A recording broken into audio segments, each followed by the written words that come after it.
Bismillahirrahmanirrahim. Alhamdulillahirabbil alamin. Allahumma salli wa sallim ala sayidina Muhammadin miftahi babi rahmatillah adada ma fi ilmillah salatan wa salaman daimaini bidawami mulkillah wa ala alihi wa sahbihi. Allahumma salli ala sayidina Muhammadin ghina'i faqri wa hayati ruhi wa sururi qalbi wa najati fid dunya wal akhirah. Allahumma salli ala sayidina Muhammadin salatan taftahu biha lana futuhal arifin wa tufaqihuna biha fid din wa ala alihi wa sahbihi. Assalamualaikum warahmatullahi wabarakatuh. Sahabatku yang dimuliakan Allah, alhamdulillah pada pagi hari ini kita bisa bertatap muka kembali dalam keadaan sehat walafiat. Insyaallah pertemuan kita ini barokah, pertemuan kita ini manfaat ya. Pagi-pagi saya pengen menyapa antum semua yang lagi di jalan, yang lagi pegang kemudi, yang lagi naik motor, yang lagi nyantai di warung, ya, yang lagi mungkin bersih-bersih rumah, yang lagi masak di dapur, ya, apapun aktivitas antum mudah-mudahan barokah, ya, mudah-mudahan bawa kebahagiaan dunia akhirah. Jangan lupa sholawat pagi. Kalau tadi pagi belum baca sholawat, sholawat pagi 10 kali. Jangan tinggalkan Allahumma sholli ala sayyidina Muhammad atau sallallahu ala Muhammad atau ya Rabbi sholli ala Muhammad, apapun bunyi sholawatnya, yang penting sholawat pada baginda Muhammad sallallahu alaihi wa alihi wasallam. Nah, ikhwani rahimakumullah, ada beberapa pertanyaan yang masuk, sebenarnya sangat banyak ya, dan sekian lama saya tidak menjawab lewat YouTube. Sekarang insya Allah saya akan jawab satu demi satu pertanyaan yang masuk lewat YouTube. Dan insya Allah dalam waktu dekat saya akan meluncing aplikasi HNA Channel, ya, HNA Channel. Di dalamnya ada HNA TV. Nah, HNA TV ini adalah TV yang berbasis pada web TV. Ya, insya Allah di sana ada tayangan-tayangan yang menarik, kajian kitab Al-Hikam, kajian kalam Nabi, kisah para wali, ya, dan kajian-kajian yang lain. Tentunya ada yang gratis dan ada yang kita buat berbayar bulanan. Berbayar bulanan ini hasilnya kita gunakan untuk membiayai semua kegiatan dakwah kami dan berbagai kepentingan majelis yang lain. Insya Allah barokah. Nah, ikhwani rahimakumullah, ini ada pertanyaan. Assalamualaikum. Waalaikumsalam warahmatullahi wabarakatuh. Izin tanya Habib, bagaimana cara berhenti menyesali keputusan yang telah diperbuat dan bagaimana cara bangkit dari putus asa hidup? Bib, makasih banyak sebelumnya. Masya Allah. Ya, bagaimana cara berhenti menyesali keputusan yang telah dibuat? Berarti keputusannya dianggap salah. Ya, keputusannya tidak menguntungkan. Ya, keputusannya mungkin berdampak hal-hal yang tidak menyenangkan. Ikhwani rahimakumullah, menyesali yang sudah terjadi itu adalah suatu sikap yang salah. Kalau penyesalan itu membuat kita lemah, kalau penyesalan itu membuat kita jadi diam, kalau penyesalan itu membuat kita meninggalkan kebaikan, kalau penyesalan itu membuat hati kita menjadi lemah, ya, kalau penyesalan itu membuat kita menjadi suntuk, penyesalan itu membuat kita menjadi meriang, ya, menjadi nggak enak semua badannya. Itu adalah penyesalan yang salah. Orang-orang yang beriman, penyesalannya itu karena Allah Subhanahu wa Ta'ala. Begitu dia menyesali keputusan yang salah, dalam arti salah menurut Allah, salah menurut Nabi Muhammad SAW, salah, ya, menurut para aulia wassolihin. Ukuran salah itu di situ. Jadi salah bukan menurut orang, bukan salah menurut kata fulan, bukan salah menurut kata dia, bukan salah menurut hasil. Kadang-kadang keputusan yang benar menurut Allah Ta'ala, menurut Nabi Muhammad SAW, ya kadang-kadang hasilnya itu nggak enak tampaknya, ya. Di awal hasilnya nggak enak, hasilnya tidak menyenangkan. Tapi keputusan itu bukan keputusan yang salah, keputusan yang benar.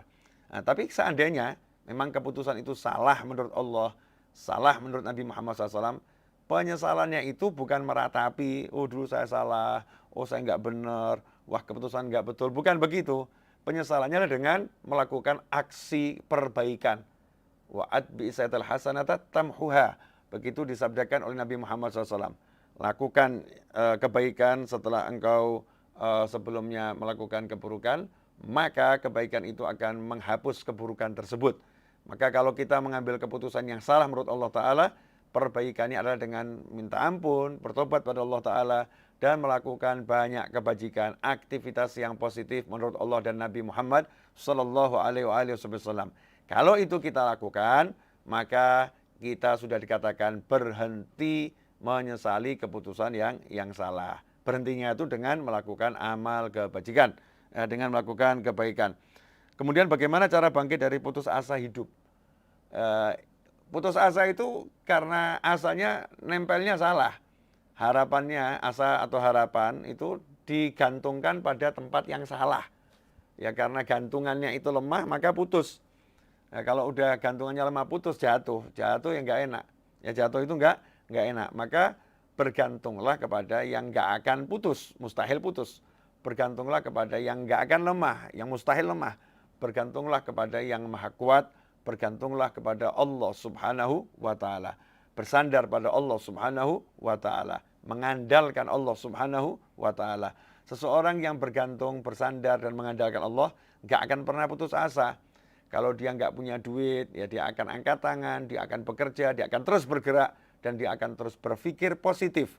Dia akan terus yakin bahwasanya pertolongan Allah itu pasti akan datang, dan dia akan kejar, dia akan ambil, dia akan raih dengan cara-cara yang diajarkan oleh Allah melalui Nabi Muhammad Sallallahu Alaihi Wasallam. Ikhwani rahimakumullah.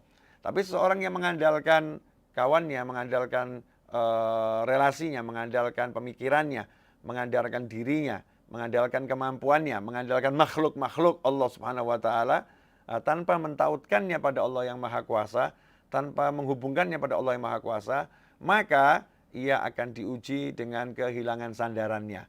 Dia akan diuji dengan hancurnya sandarannya, yaitu makhluk-makhluk tersebut, sehingga ia pun akan jatuh, dia menjadi rapuh, dia menjadi tidak nyaman, dia tidak senang, hidupnya jadi nggak karu-karuan, dan lain sebagainya.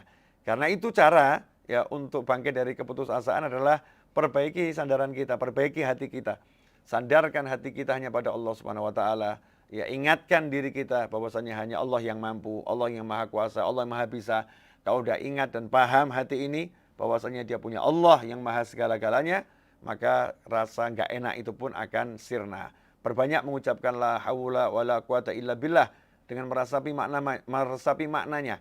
La haula wala quwata illa billah. La haula wala quwata illa billah.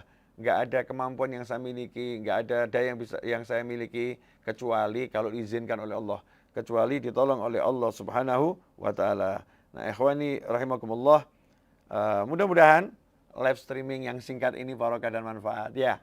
Nah, sebelum saya akhiri, saya kembali mengajak antum semua untuk jangan lupa baca sholawat pagi 10 kali. Dan kalau antum berminat ikut andil untuk pelunasan majelis yang saat ini Majelis Ar-Raudhah menyisakan ya hutang tanah yang cukup besar. Pelunasan hutang tanah itu mencapai angka yang fantastis ya, 2,65 M ya, 2,65 M. Kalau antum memang pengen ikut andil untuk kegiatan tersebut, maka antum bisa transfer ke nomor rekening saya yang biasa saya share di berbagai media sosial saya. Insya Allah menjadi barokah dan manfaat untuk semuanya. Nah, antum bisa saksikan di running text yang tampak di layar monitor ya, itu nomor rekeningnya. Hanya itu atas nama Novel di BSI, kemudian di BCA, di Mandiri, di BRI, di BNI ya. Atas nama Novel, N-O-V-L, nggak ada nama yang lain, sehingga berhati-hatilah agar kita tepat menyalurkan infak kita ya, menyalurkan hadiah kita, menyalurkan sedekah kita. 2,65 M dalam waktu 4 bulan harus kami lunaskan. Insya Allah bersama antum semua kita bisa. Sumbangsih antum berapapun itu insya Allah akan menjadi amal jariah yang manfaat dunia akhirah. Hakadha wal afu minkum, semoga bermanfaat. Jazakumullah khairan. Insyaallah kita akan segera bertemu kembali dalam keadaan yang jauh lebih baik. Wassalamualaikum warahmatullahi wabarakatuh.